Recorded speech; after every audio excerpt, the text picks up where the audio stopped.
Ahli-ahli yang berhormat, sekarang saya kemukakan masalah bahawa usul di atas nama Yang Berhormat Menteri Keuangan di dalam aturan urusan mesyuarat ini diedarkan kepada jawatankuasa sebuah buah majlis. Ahli-ahli yang bersetuju kata bersetuju. Ahli-ahli yang tidak bersetuju kata tidak. Lebih suara yang bersetuju. Apa itu? Salam sejahtera, anda sedang menonton cerita-cerita di sebalik berita. Yang anda saksikan itu adalah tumpuan sepanjang hari ini. Rakan saya Fauzi Suhaimi membuat liputan berkenaan dengan apa yang berlaku di sidang Dewan Rakyat pada lebih kurang pada jam 2 petang, 3 petang tadi. Tapi untuk waktu ini saya nak tunjukkan di iPad saya. Ini adalah artikel baru yang kami muat naik di eswakawani.com yang mana Belanjawan 2021 lulus di peringkat dasar di Dewan Rakyat. Sidang Dewan Rakyat hari ini meluluskan rang undang-undang RUU Perbekalan 2021 pada peringkat dasar selepas mendapat sokongan daripada ahli parlimen, yang mana yang di-Pertua Dewan Rakyat Datuk Azhar Zaharu mengumumkan keputusan itu pada jam 3.28 petang sebentar tadi, yang mana terdahulu Menteri Kewangan Tengku Datuk Seri Zafrul Abdul Aziz membentangkan penggulungan RUU Perbekalan 2021 untuk bacaan kali kedua kira-kira sejam sebelum mendapat sokongan semua ahli parlimen kerajaan, dan kelulusan RUU berkenaan akan membolehkan kerajaan menggunakan dana di bawah kumpulan wang disatukan untuk tujuan perbelanjaan negara bagi tahun depan.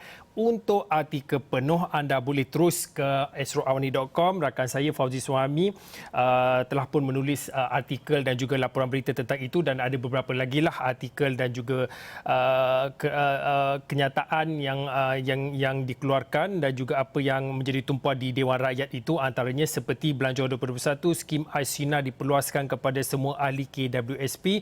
Ini juga anda boleh terus ke eswakawani.com, ada perincian yang mana mengatakan Datuk Seri Zafrul mengatakan kadar minimum pengeluaran turut dinaikkan daripada 9,000 kepada 10,000. Ini merujuk kepada bagaimana kerajaan telah pun bersetuju untuk memperluaskan pengeluaran skim Aisina daripada akaun 1 kumpulan wang simpanan pekerjaan KWSP kepada semua ahli yang terjejas.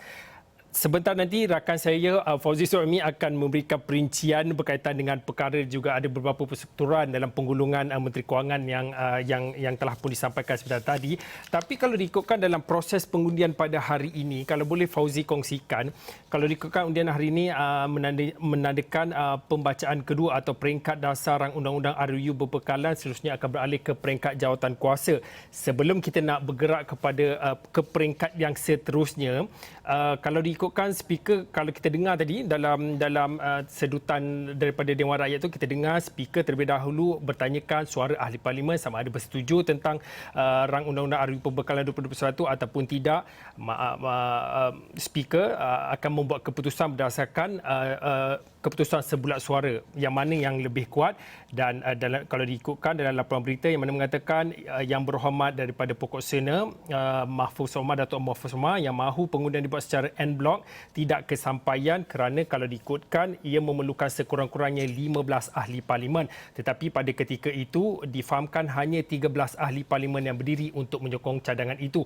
Kalau boleh saya nak mulakan dengan dahulu, kalau ada perincian tentang siapakah ahli 13 ahli parlimen yang berdiri untuk menggagalkan sokongan itu, kalau ada butirannya Fauzi boleh kongsikan?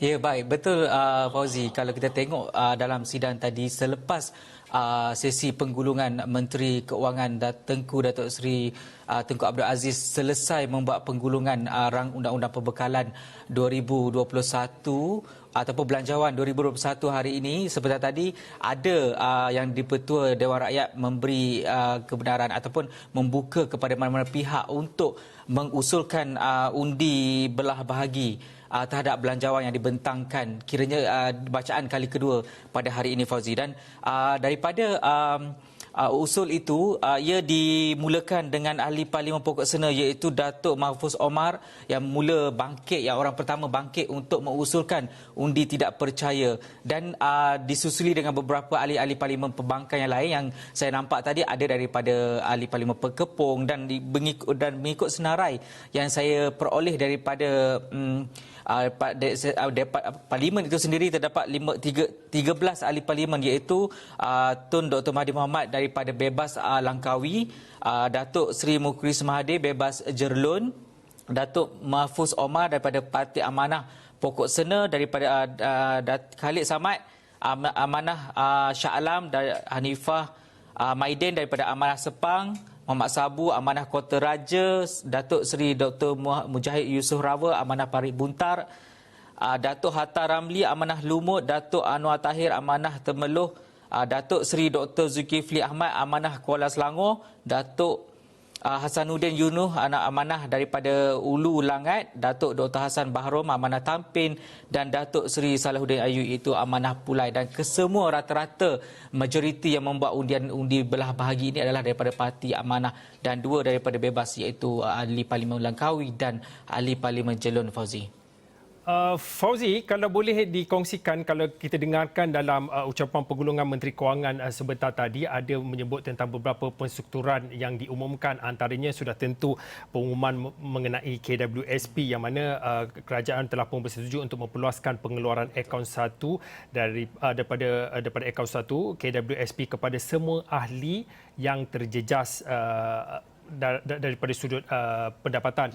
Dan ini menurut Menteri Kewangan Tengku Datuk Seri Zafrul Tengku Abdul Aziz, yang mana mengatakan pengeluaran tersebut akan memanfaatkan 8 juta pencarum. Kalau boleh kita dengarkan sedikit petikan ataupun sedutan apa yang disebutkan oleh Menteri Kewangan sebentar tadi. Justeru, setelah saya berbincang lanjut dengan pengurusan KWSP pagi tadi, sukacita diumumkan bahawa program AIS Hina kini dibuka dan diperluaskan kepada semua ahli yang terjejas pendapatan mereka.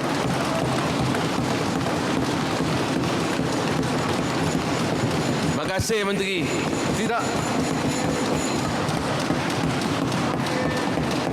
Tidak kira sama ada disebabkan hilang pekerjaan ataupun telah terkurang pendapatan mereka tahun ini, ahli tersebut layak memohon untuk membuat pengeluaran dari akaun 1. Tanpa mengira sama ada ahli tersebut pekerja sektor formal atau bekerja sendiri, tanpa mengira ahli aktif mencarum atau tidak, selagi terjejas pendapatan dengan ketara, bolehlah mengeluarkan simpanan dari akaun 1 KWSP. Dari 2 juta ahli yang layak sebelum ini, AIS Hina kini kita buka kepada lebih 8 juta ahli. Terima kasih Menteri. Tambahan pula, setiap ahli dibenarkan. Tambahan pula, setiap ahli yang sebelum ini dibenarkan mengeluarkan sehingga RM9,000, kini boleh mengeluarkan sehingga RM10,000. Mereka cuma perlu memohon di dalam talian atau hadir di mana-mana pejabat KWSP.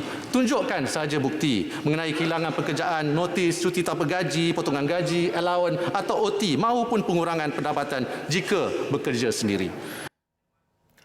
Okey Fauzi, sebelum saya nak pergi ke Fauzi untuk meminta ada lagi beberapa perstrukturan yang diumumkan oleh Menteri Kewangan, ini adalah kenyataan yang baru kami terima daripada Istana Negara. Kalau boleh saya nak tunjukkan, adalah dimaklumkan bahawa Keduli Yang Maha Mulia Seri Paduka Baginda Yang di-Pertuan Agong Al-Sultan Abdullah Riayatuddin Al-Mustafa Billah Shah Ibni Almarhum Sultan Haji Ahmad Shah Al-Musta'in Billah menzahirkan penghargaan kepada semua ahli-ahli Dewan Rakyat yang telah pun memberi sokongan bagi meluluskan Belanjawan 2021 bagi persidangan Dewan Rakyat yang berlangsung pada hari ini. Al-Sultan Abdullah mengalu-alukan sokongan yang telah diberikan bagi kelulusan Belanjawan 2021 untuk menjamin kesejahteraan dan kelangsungan hidup rakyat serta pemulihan ekonomi negara yang terkesan akibat penularan wabak COVID-19.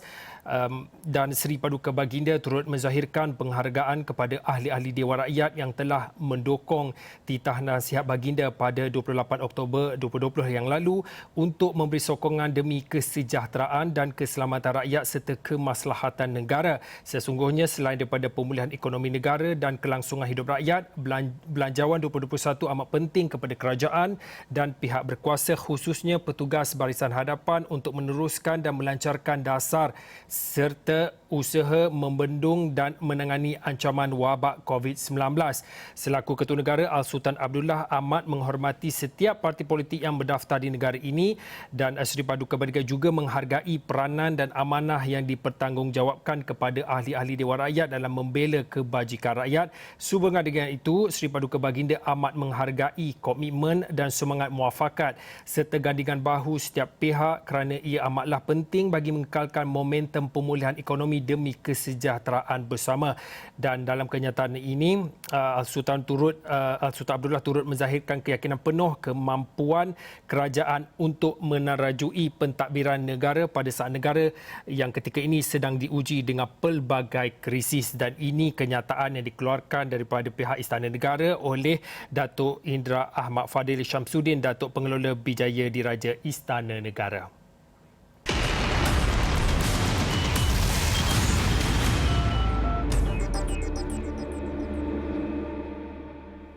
Okey, itu yang saya bacakan sebentar tadi adalah kenyataan daripada Istana Negara yang mana memaklumkan Seri Paduka Baginda Yang di-Pertuan Agong Al-Sultan Abdullah Riayatuddin Al-Mustafa Billah Shah Ibni Almarhum Sultan Haji Ahmad Shah Al-Musta'im Billah menzahirkan penghargaan kepada semua ahli-ahli Dewan Rakyat yang memberi sokongan bagi meluluskan Belanjawan 2021 pada persidangan Dewan Rakyat pada hari ini, dan Al-Sultan Abdullah mengalu-alukan sokongan yang telah pun diberikan bagi kelulusan Belanjawan 2021 untuk menjamin kesejahteraan dan kelangsungan hidup rakyat serta pemulihan ekonomi negara yang terkesan akibat penularan wabak COVID-19.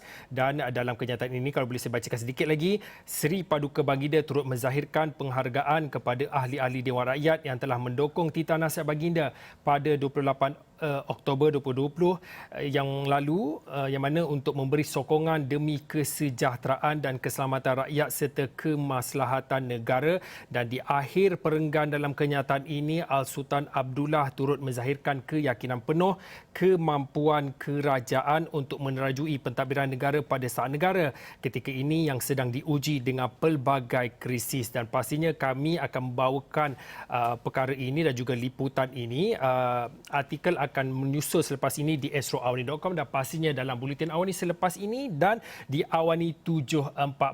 Baiklah, kita terus ke Fauzi Suhaimi. Seperti yang telah pun kita bincangkan pada awal tadi, ada beberapa perincian dan juga penstrukturan yang diumumkan oleh Menteri Kewangan. Selain daripada KWSP, berbeda akaun satu yang dibenarkan kepada 8 juta diperluaskan, kemudian peruntukan jasa juga bakal diumumkan, itu akan diumumkan nanti. Apa lagi perincian dalam penstrukturan itu kalau boleh dikongsikan oleh Fauzi? Betul, ada beberapa penstrukturan yang diumumkan Menteri Keuangan dalam bacaan kedua penggulungan Belanjawan 2021 tadi, Fauzi. Kalau kita tengok, antara yang paling ketara adalah iSinar, iaitu pengeluaran wang daripada akaun 1 KWSP yang diperluaskan. Kalau sebelum ini kita tengok hanya 2 juta sahaja yang mampu mendapat manfaat itu, tetapi dalam bacaan kedua diubah kepada 8 juta. Itu yang pada saya itu antara fokus ataupun permintaan banyak pihak, bukan sahaja daripada ahli parlimen, malah dari segi daripada rakyat itu sendiri yang mahukan pengeluaran wang daripada akaun 1 ketika negara berdepan dengan pandemik COVID-19. Dan selain itu, dan sudah pasti ada syarat-syarat ataupun terma-terma tertentu di mana pengeluaran hak maksimum KWSP yang sebelum ini ditetapkan sebanyak 9,000 dinaikkan kepada 10,000 dan sudah tentu ia tertakluk kepada jumlah simpanan dalam akaun pencarum KWSP itu sendiri, Fauzi. Dan selain itu, antara penstrukturan lain adalah dana tambahan sebanyak 50 juta kepada Sabah bagi mengekang penularan COVID-19, dan dana ini diambil daripada dan dana ini menggunakan kumpulan wang COVID-19 KWC untuk negeri Sabah. Memandangkan kita tengok sekarang Sabah antara negeri yang paling terjejas akibat COVID-19 penularan, dan dikatakan penularan gelombang ketiga selepas PRN negeri Sabah yang lalu. Itu saya rasa antara penstrukturan yang dilakukan Kementerian Keuangan bagi bacaan kedua Belanjawan 2021, Fauzi. Fauzi, kita lebih kurang tinggal lebih kurang dalam 2 minit berbaki sebelum saya nak melepaskan Fauzi, sebab saya tahu Fauzi banyak lagi kerja nak buat sebab Fauzi baru saja balik pulang daripada parlimen dan pastinya ada beberapa lagi lah story dan juga artikel-artikel yang perlu ditulis khusus untuk astroawani.com dan juga untuk Buletin Awani dan pastinya Awani 745. Tetapi untuk waktu ini kita tahu sudah pun dimaklumkan lulus di peringkat dasar di Dewan Rakyat. Mungkin Fauzi boleh kongsikan dan juga mungkin boleh beri sedikit penjelasan apa selepas ini dalam kita melihat tentang Belanjawan 2021 ini. Ya, betul Fauzi. Kalau kita tadi dalam pukul 3.28 petang tadi, Belanjawan 2021 telah pun diluluskan dengan sebulat suara daripada sokongan ahli parlimen. Dan apakah proses selepas ini? Adakah Belanjawan ini akan terus terpakai ataupun sebaliknya? Tetapi apa yang saya difahamkan, selepas Belanjawan ini diluluskan, maka ada proses-proses tertentu. Di sini adalah pertamanya adalah sesi perbahasan peringkat jawatankuasa pula akan menyusul seperti mana yang diumumkan oleh Yang di-Pertua Dewan Rakyat tadi. Dan selepas itu dalam sesi ini pula wakil rakyat akan membahaskan butiran belanjawan mengurus dan pembangunan bagi setiap kementerian masing-masing. Kalau kita tengok sekarang ni kementerian ada 32 kementerian dan ini akan dibahas ataupun dibentang mengikut kementerian itu sendiri dan ia dijadualkan akan berlangsung selama 8 hari di Dewan Rakyat juga, Fauzi. Dan selain itu, setiap kali selesai satu kementerian, ia akan diikuti dengan jawapan menteri dan undian untuk kelulusan. Okey, terima kasih kepada Fauzi. Saya pasti Fauzi, saya kena lepaskan Fauzi untuk membuat tugasan-tugasan lain kerana saya pasti Fauzi banyak lagi story dan juga artikel yang perlu diberi tumpuan. Cerita berehat seketika kembali selepas ini.